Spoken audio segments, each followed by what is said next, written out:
Good evening my dear student. आपका स्वागत है आपके अपने ही चैनल हिंदी शिक्षा संकल्प में। मैं हूं वंदना, आपको लिए लेके आई हूं कक्षा 10 यूपी बोर्ड हिंदी की क्लासेस। जैसा कि आप लोग जानते हैं कि इस वक्त हम लोग काव्य खंड को पढ़ रहे हैं। पिछले वीडियो में हमने महादेवी वर्मा जी की कविता वर्षा सुंदरी के प्रति को पढ़ा है। बच्चों, ये कविता 4 पार्ट में है, 4 पदों में है, और इसको अगर हम चारों पदों को एक साथ पढ़ाते तो वीडियो कम से कम 25 मिनट की हो जाती, जो कि आपके लिए काफी लंबी हो जाती, और आप लोग देखते नहीं, स्किप कर करके भागते। और मेरी कोशिश यह रहती है कि जब भी मैं पढ़ाऊं तो जब भी आप वीडियो देखें तो पूरी आपका सारे डाउट क्लियर हो जाए, बार बार आपको देखना ना पड़े और कोई भी शंका आपके मन में ना रहे। इसीलिए मैंने दो पार्टों के दो पदों का एक पार्ट बनाया है, और उसी क्रम में आज हम दूसरा पार्ट पढ़ेंगे। जैसा कि आप लोग जानते हैं, महादेवी वर्मा छायावादी की प्रमुख स्तंभ है और इनका प्रकृति चित्रण अद्वितीय है। बच्चों, कहा जाता है कि पंत जी का प्रकृति चित्रण अद्वितीय है, लेकिन इस कविता में जिस तरह से महादेवी वर्मा जी ने वर्षा सुंदरी के सौंदर्य का वर्णन किया है, प्रकृति का जो मानवीकरण किया है, उसका तो उसकी प्रशंसा करना ऐसा प्रतीत हो रहा है जैसे हम सूर्य को दिया दिखा रहे हैं। तो बच्चों, आइए हम देखते हैं इन पदों में, और खासकर इन पदों में बहुत ही खूबसूरत प्रकृति का मानवीकरण है। तो आइए हम देखते हैं। उच्छ्वासित वक्ष पर चंचल है वक्पातों का अरविंद हार, तेरी निश्वासे छू को बन जाती मल यज बयार, के रो की नूपुर धुन सुन जगती जगती की मूक प्यास, रूपसी तेरा घन केस पास, रूपसी तेरा घन केस पास। बच्चों, उच्छ्वासित वक्ष पर चंचल है। उच्छ्वासित का अर्थ होता है दीर्घ श्वासें, मतलब लंबी लंबी जो सांसें होती। वक्ष का अर्थ होता है सीना, पर चंचल है जो चलायमान है। वक पातों का अरविंद हार, वक का अर्थ होगा बगुला, पातों का अर्थ होगा कतार, अरविंद का अर्थ होगा कमल, हार का अर्थ होगा हार। कवित्री जी कह रही हैं कि हे वर्षा सुंदरी, उच्छ्वासित वक्ष पर चंचल है, जो तुम्हारी दीर्घ सांसों पर चलायमान है।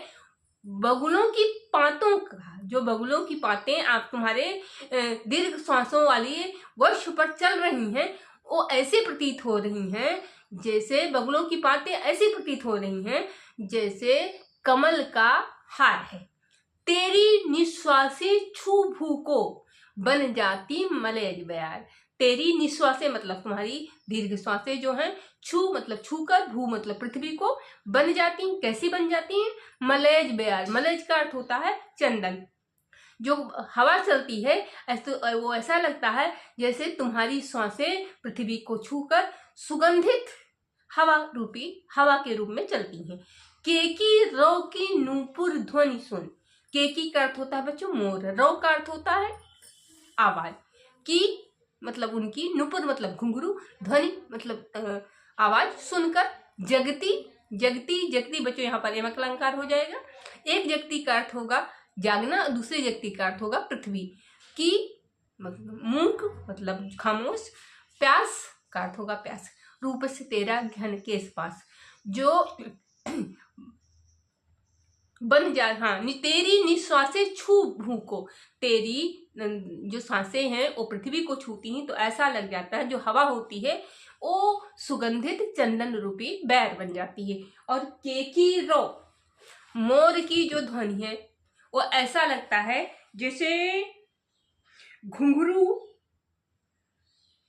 जैसे मोर की जो खूबसूरत आवाज है वो ऐसा लगता है घुंघरू की ध्वनि है, घुंघरू की आवाज है, जगती, और उसको सुनकर पृथ्वी की जो मूक प्यास होती है वो जग जाती है। हे वर्षा सुंदरी तेरा घन केस पास, हे वर्षा सुंदरी बादल रूपी केस तुम्हारे बहुत सुंदर है। बच्चों, इसमें क्या है? आपका अलंकार आपका यमक है और प्रकृति का मानवीकरण है। भाषा आपकी वही है, क्या कहते हैं, साहित्यिक हिंदी और खड़ी बोली, और अलंकार आपका यमक, और क्या कहते हैं, रस आपका श्रृंगार होगा।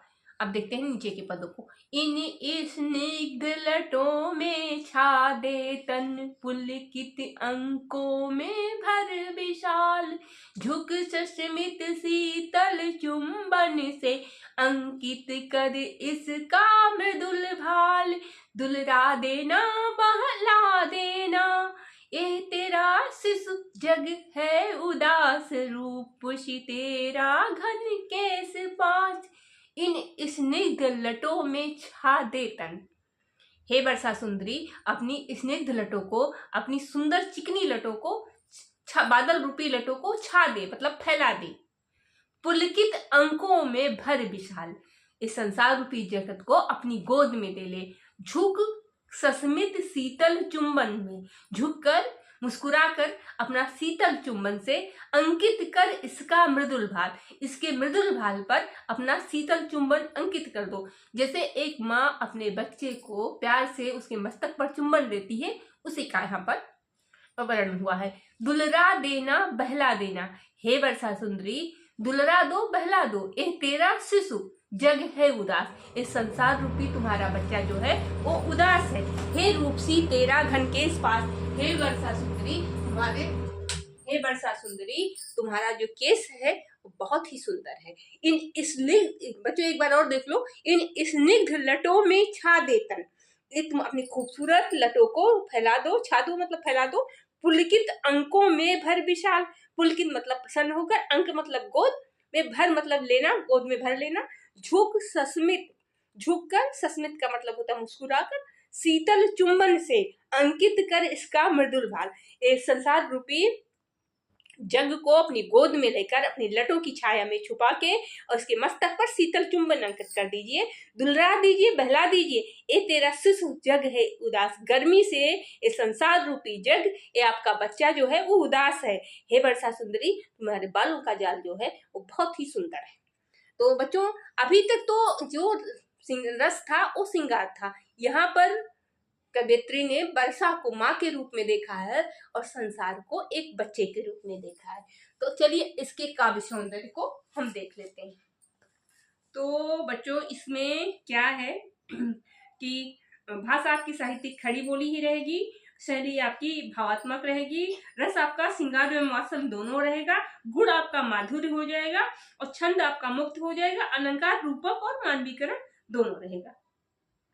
तो बच्चों अगर आपको हमारा वीडियो पसंद आए तो लाइक कीजिए, कमेंट कीजिए, शेयर कीजिए और खूब मन लगा के पढ़िए। परीक्षा में देरी नहीं है, अभी हम सिर्फ व्याख्या पढ़ा रहे हैं और अब जब हम रिवीजन करवाएंगे तो प्रश्नों के उत्तर को भी साथ साथ में पढ़ाएंगे। तो हमारे वीडियो को देखते रहिए और इतना मुझे भरोसा है कि अगर आप हमारे वीडियो में कंटिन्यू बने रहे, हमारे वीडियो लॉन्ग और शॉर्ट देखते रहे, तो आप इतने नंबर तो जरूर पाएंगे कि आप कक्षा में प्रथम आ सके, आपकी मेरिट लिस्ट में नाम आ सके हिंदी में। अगर आप हिंदी हमसे पढ़ रहे हैं तो आपके अच्छे से अच्छे नंबर आएंगे, ये मेरी गारंटी है। तो थैंक यू बच्चों, मिलते हैं नेक्स्ट वीडियो में।